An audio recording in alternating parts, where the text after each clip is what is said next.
Bishop, it's really nice to be here. I've been fortunate enough to work with Bishop on the Everglades Headwaters Conservation Area and National Wildlife Refuge. And we put a group together that we affectionately call the Sportsman's Trust Meeting. And Bishop's been part of that, and Danny and Dave Marquette and our friends here at Florida Fish and Wildlife Commission, and a bunch of you that are in the room.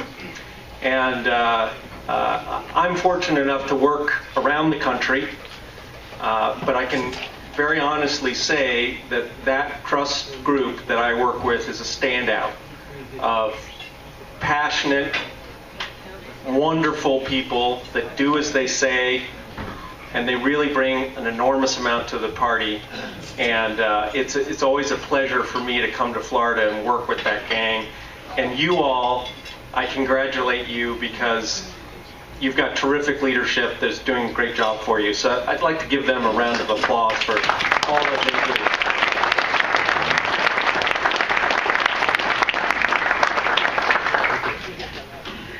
do. Now, obviously, with Mrs. Jones, they've done a fantastic job about picking speakers, but I'm not so sure you did such a good job with me. I have to tell you who I am. I used to work for the federal government, and then if that wasn't bad enough, I now work for a green group doing environmental green work. And if that wasn't bad enough, I'm not from Florida. In fact, strike 3. Yeah, I think it's like strike 5, actually. I'm from a part of the world where the word for a big great fish with teeth, and what happens to you if you lick your finger and put it in a socket, that's the same word. It's called a shark. And it wicked hurts. I'm a Yankee. So I'm a Yankee bunny hugger, is what I am. And it's actually true. I hug bunnies. I literally do. One of the things, besides working with Bishop, is I work on New England cottontails in New England, and I've transported bunny rabbits and I've hugged them. So I'm a Yankee bunny hugger. So why has he chosen to give me a microphone and speak to you good people? Well, I believe in something, and Mrs. Jones was talking about it, and I call it the 80-20% rule about conservation. And that is, we can talk about the 20% that we disagree on or don't do.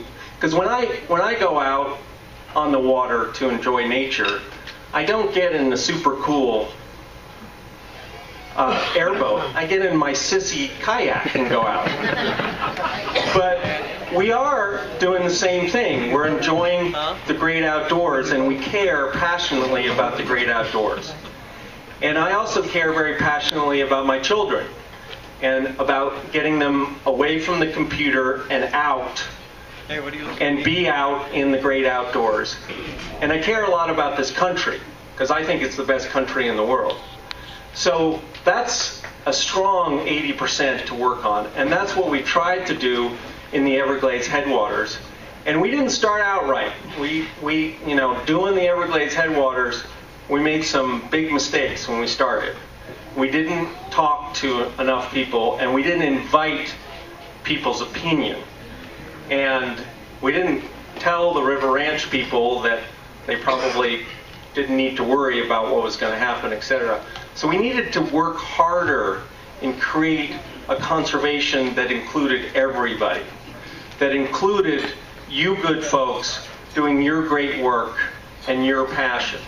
And that's what I mean by the 80-20% rule. Let's focus on the 80% that we can really agree on. And that's what this trust meeting has been about. And so we've been working on two things. One is there are 28 National Wildlife Refuges in Florida, and very few of them allow hunting and fishing opportunities. And that's just wrong. and we needed to correct that.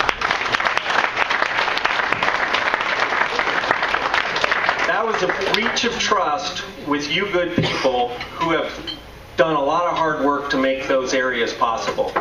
And so we have been working with the Fish and Wildlife Service to open up on existing National Wildlife Refuges here in Florida hunting and fishing opportunities. And we've gotten one small but real step forward on Lake Wales Ridge National Wildlife Refuge, which none of us have been able to stick a pinky into because it's closed to the public. And we, this spring, had a youth hog hunt, and one of your boys pulled out a hog that looks like the size of a rhinoceros out of that. And it's a win all the way around. It's a win for my sissy plants, because that hog is not there to eat it anymore. It was a win for that boy, and it was a win for all of us because we could come together and do something really good together. And we want to do that over and over again. We want to open up hunting on Merritt Island National Wildlife Refuge. We want to open up hunting on Lake Woodruff and a number of others. And I'm sorry, we've got the government process to work through, and you're going to have to come to our meetings, and I know Danny comes, and keep coming to those meetings, and we'll open those areas up. Even Florida Panther. I know you all have been promised that Florida Panther would have some hunting on it, and I think we need to do